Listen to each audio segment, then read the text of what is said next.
12টি আমের দাম দেওয়া আছে 264 টাকা। এরূপ 35টি আম ক্রয় করতে কত টাকার প্রয়োজন, এটা আমাদের বের করতে হবে। 12টি আমের দাম থেকে 35টি আমের দাম বের করতে আমাদের কষ্ট হবে। আমাদের যদি একটা আমের দাম জানা থাকে তাহলে আমরা 35টার দাম বের করতে পারবো না? হ্যাঁ। আমরা যদি একটার দাম জানতাম তাহলে 35টার দাম বের করতে পারতাম, তাই না? হ্যাঁ। এই জন্য যে সকল সমস্যাতে একটির মান বের করে, যেমন এখানে 12টি আমের দাম দেওয়া আছে, সেখান থেকে একটি আমের দাম বের করব, তারপরে সমস্যাটা সমাধান করব। সমস্যা কি? এখানে 35টি আমের দাম। তো আমরা যদি একটা আমের দাম জানতাম তাহলে 35টার দামও বলতে পারতাম। তো প্রথম ধাপে আমাদের যে কোনো জিনিসের মান থেকে একটির মান বের করা এবং পরবর্তীতে সেই মানের উপর ভিত্তি করে সমস্যাটা সমাধান করা, এটাই হচ্ছে ঐকিক নিয়ম। ঠিক আছে?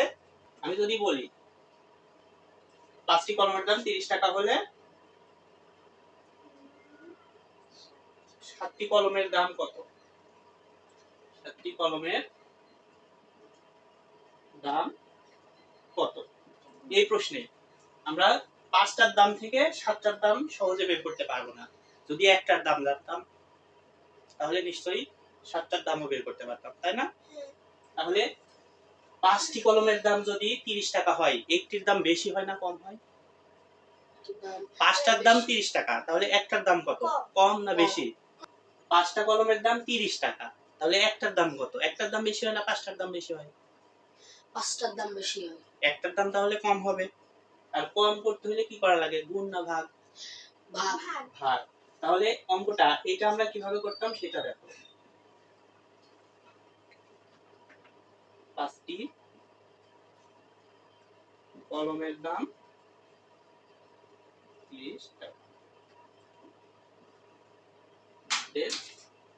একটি কলমের দাম, একটির দাম সবসময় তো কম হবে, তাই না? 5টার দামের থেকে। তাহলে 30কে 5 দ্বারা ভাগ। কখনো কি 5 ভাগ 30 লিখবো? না। আগে 5 পরে 30? না। ভাগের সময় আমরা বড় সংখ্যাটা সবসময় বাম পাশে রাখবো, ঠিক আছে? তাহলে এখানে কয় টাকা পাচ্ছি? 530, তাহলে 6 টাকা। এবার দেখো, একটার দাম যদি 6 টাকা হয় তাহলে 7টার দাম কত? এবার 7টার দাম বেশি হবে না কম হবে? বেশি হবে। একটার থেকে তো 7টার দাম বেশি। বেশি হলে কি ভাগ না গুণ? গুণ। গুণ। তাহলে আমরা এবার লিখব অতএব 7টি কলমের দাম, এই যে একটার যে দাম পাইছি সেইটার সাথে 7 গুণ করে দেব। কত? 42 টাকা। বুঝেছি? আমরা যদি একটার দাম না জানতাম তাহলে 7টার দাম বের করা আমাদের জন্য কঠিন হতো, তাই না? তো সহজে সমাধান করার জন্য যে কোনো জিনিসের মান থেকে একটার মান বের করা এবং সেই মানের উপর ভিত্তি করে পুরো সমস্যার সমাধান করা, এইটাই ঐকিক নিয়ম। ঠিক আছে? এটা বুঝেছি? হ্যাঁ। আচ্ছা, তাহলে বইয়ের অঙ্কটা সমাধান করি। তাহলে একটা জিনিস খেয়াল করো, এই যে প্রশ্নে যেটা চাওয়া হয় চাইছে কি কত টাকা, তাই না? তাহলে টাকাটা আমি ডান দিকে রাখবো, ঠিক আছে? যেটা চাওয়া হয় সেটা ডান পাশে। তাহলে লিখবো 12টি আমের দাম 264 টাকা। 12টি আমের দাম 264 টাকা। এবার আমরা সরাসরি কি 35টার দাম নেব নাকি একটির দাম? একটি আমের দাম। একটার দাম বেশি না কম হয়? কম। তাহলে 264 ভাগ 12 টাকা। এখানে ভাগফল লিখে নিতে পারি অথবা না লিখলেও সমস্যা নাই, ঠিক আছে? এবার কয়টার দাম বের করব? 35টি। 35টি আমের দাম এই লাইনের সাথে তুলনা করব। একটার দাম যদি এত টাকা হয়, এর একটা মান আছে, মানটা ধরো লুকায়িত। একটার দাম যা হবে 35টার দাম তার থেকে কি বেশি না? হ্যাঁ। তাহলে বেশি হলে কি করব? গুণ করব। কিসের সাথে? ওই একটার দামের সাথে। একটার দাম কত? একটার দাম এটা। একটির দাম আমি সরাসরি এখানে হিসাব করে বের না করেও এইভাবেও লিখে রাখতে পারবো। পরের লাইনে এবার কি হবে? একটির দামের সাথে 35টার দাম গুণ করতে হবে, তাই না? এবার গুণ করি। 264 ভাগ 12, এটা ছিল একটার দাম, এর সাথে 35 গুণ করতে হবে। গুণ 35। ঠিক আছে, আমরা হিসাবের নিয়ম অনুযায়ী কি করব? প্রথমত ভাগের কাজটাই করব। ভাগ বা গুণ যেটা বাম দিকে প্রথমে পাবো সেই কাজটা করব। ভাগের কাজ মানে কি? 264 আর 12 এর ভাগফল। ঠিক আছে, 12 দুগুণ 24, 12 দুগুণ 24, এটা হয়। ঠিক আছে, এর সাথে কি আছে? গুণ। কত?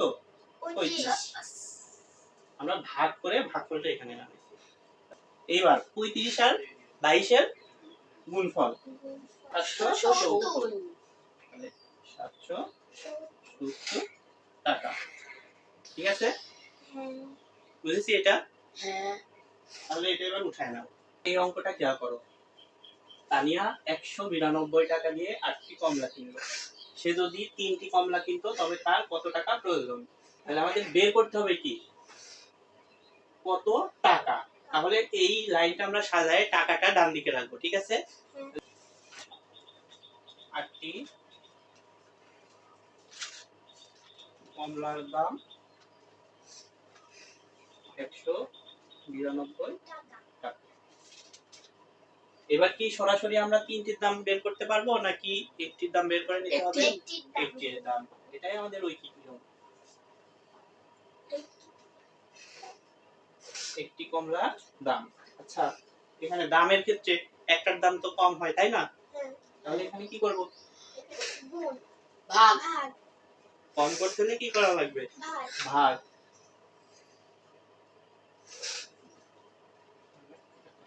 এখানে আমরা ভাগফল লিখে নিতে পারি অথবা ওই যে আগের অঙ্কে যেমন করলাম ভাগফল লিখলাম না, পরে গিয়ে হিসাব করব।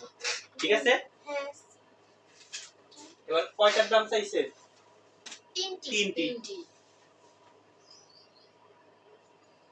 3টি কমলার দাম। একটার দাম তো এটা, তাই না? 3টার দাম একটার থেকে বেশি হয় না কম হয়? বেশি। 3টার দাম বেশি। তাহলে বেশি হলে গুণ করতে হয় না ভাগ করতে হয়? গুণ। এই যে একটার যে দাম আছে এটার সাথে গুণ, তাহলে এটাকে এখানে নামাই 192 ভাগ 8 এর সাথে গুণ করব। কয়টার দাম? 3টা। 3 দিয়ে গুণ। আচ্ছা, এই ভাগটা এখানে দেখা দেব নাকি আমি মুখে করব? আচ্ছা দেখো, 8 16 19 এর মধ্যে 2 বার যায়। 8 দুগুণী কত হয়? 16। তাহলে এখানে 19 থেকে 16 বাদ দিলে কত থাকে? 3। আর ওই যে 2 নামানি আসলাম। তাহলে 8 32 এর মধ্যে কয়বার যায়? 4 8টা 32। তাহলে এখানে হবে 4। আচ্ছা, তোমরা রাফে বা পাশে এখানে ভাগটা করে দেবা। ঠিক আছে, এবার গুণ 3 এত টাকা। এবার গুণ করো। 3 4 এ 12, 2 হাতে 1, 3 দুগুণে 6 1 এ 7। তাহলে 3টা কমলার দাম 72 টাকা। বুঝেছি এটা? তাহলে উঠাই নাও। এই অঙ্কটা দেখো, রহিম সাহেব বাজার থেকে 600 টাকা দিয়ে 5টি ডাব কিনলেন। 12টি ডাব কিনলে তার কত টাকা খরচ হবে? তাহলে কত টাকা খরচ, এখানেও টাকা চাইছে। তাহলে আমাদের অঙ্ক এমন ভাবে সাজাবো টাকা যেন ডান পাশে থাকে। তাহলে দেখো 600 টাকা দিয়ে 5টি ডাব কিনলেন, তার মানে কি 5টি ডাবের দাম 600 টাকা। অতএব এবার কয়টির দাম বের করব? একটি। একটি ডাবের দাম বেশি হবে না কম হবে? কম। কম। ভাগ করব 600 ভাগ 5 টাকা। এবার আমাদের আসল সমস্যা কি? 12টি ডাব কত টাকা দিয়ে কিনেছিল? তাহলে 12টি ডাবের দাম। এবার লিখবো 12টি ডাবের দাম। আচ্ছা, 12টির দাম বেশি হবে না কম হবে? বেশি। বেশি। তাহলে একটির দাম আগে লিখে নেব। একটির দাম কত? 600 ভাগ 5। গুণ। এবার গুণ করব কত দিয়ে? 12 টাকা। এখানে ভাগ করলে 5 12 60। ঠিক আছে, এখানে ভাগফল 120 গুণ 12। এবার 12 দিয়ে 12 কে গুণ করলে 144 হয়। এর সাথে একটা শূন্য ছিল। ঠিক আছে? জি। তাহলে 12টি ডাবের দাম কত? 1440 চল্লিশ টাকা। টাকা। বুঝেছি? হ্যাঁ। তাহলে উঠাই নাও। আচ্ছা, এবার এই অঙ্কটা দেখো। একটি কুয়া খুঁড়তে 8 জন ব্যক্তির 2 দিন সময় লাগে। তাহলে 2 জন ব্যক্তির ওই কুয়া খুঁড়তে কতদিন লাগবে? এখানে প্রশ্নে চাওয়া হয়েছে দিন, তাই না? তাহলে আমরা এমন ভাবে সাজাবো যেন দিন থাকে ডান দিকে। তো আমরা এটা সাজাতে পারি 8 জন ব্যক্তির সময় লাগে 2 দিন। ঠিক আছে? হ্যাঁ। তাহলে 8 জন ব্যক্তির সময় লাগে কয় দিন? 2 দিন। 2 দিন। 2 দিন। এবার কয়জনেরটা বের করব? একজনের না 2 জনের? একজন। একজন। ঐকিক মানে কি? একের মান বের করতে হবে। একজন ব্যক্তির সময় লাগে। ভাগ না গুণ বলো? আচ্ছা, খেয়াল করো। 8 জন যেই কাজ 2 দিনে করতে পারে, সেটা যদি কেউ একা একা করে তাহলে কি 2 দিনের কম লাগবে না বেশি লাগবে? বেশি। একা একা কাজ করতে তো অবশ্যই বেশি লাগবে, তাই না? একের মান গুণ করে বের করব কখন? যখন দেখবো যে কাজ করতেছে। একা একা কাজ করলে সময় বেশি লাগবে, একা একা খাইলেও সেই খাবার কুড়াইতেও বেশি দিন লাগে। এই দুই ক্ষেত্রে একের মান গুণ করে বের করব। ঠিক আছে? হ্যাঁ। তাহলে 8 জন যে কাজ করে 2 দিনে, একজন করলে সেটা আরো বেশি লাগবে। তাহলে গুণ করে দেব। 8 গুণ 2 দিন। ঠিক আছে? এইবার প্রশ্নে চাইছে 2 জনের। 2 জন ব্যক্তির সময় লাগে। একজনের যা লাগবে 2 জনের তার থেকে কম না বেশি লাগবে? 2 জন করলে বেশি। হুম? কম। একজনের থেকে 2 জন, তুমি একা একা যে কাজ করবা 8 গুণ 2 দিনে। এখন 2 জন করলে তার থেকে একটু কম দিন লাগবে না? হ্যাঁ। একটা কাজ একা করলে বেশি দিন লাগবেই। 2 জন যদি করো তার থেকে অর্ধেক হয়ে যাবে না? হ্যাঁ। তাহলে এইবার কি করব? একজনের থেকে 2 জনের সময় কম লাগবে, তাই না? হ্যাঁ। একা একা কাজ করতে যেই দিন লাগে 2 জন কাজ করতে তার থেকে কম দিন। তাই ভাগ। প্রথমে গুণ আছে, গুণ করে ফেলি। 8 দুগুণী 16 16। আর 2 8 দিন। বুঝেছি? এবার এই প্রশ্নটা খেয়াল করো। রফিকদের বাড়িতে যে পরিমাণ চাল রয়েছে তা দিয়ে তাদের পরিবারের 6 জনের 24 দিন চলে। যদি তাদের পরিবারের সদস্য সংখ্যা 3 জন হয় তাহলে ওই পরিমাণ চাল দিয়ে তাদের কতদিন চলবে? এখানে কত দিন, অর্থাৎ দিনটা থাকবে আমাদের ডানে। দিন চাওয়া হয়েছে, তাহলে লিখতে পারি 6 জনের চলে 24 দিন। 6 জনের চলে কয় দিন? 24 দিন। 24 দিন।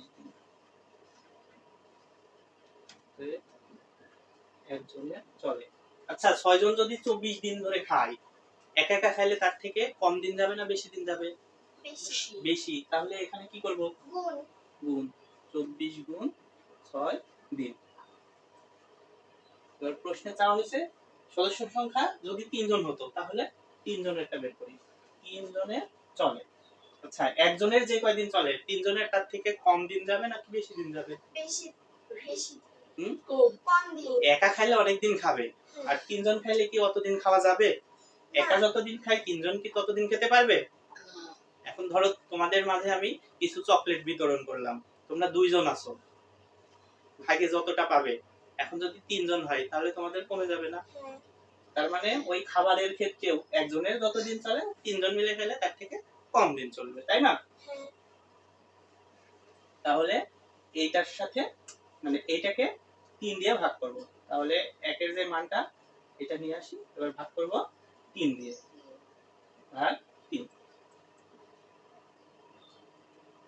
গুণটা আগে আছে, আমরা গুণ করে ফেলি।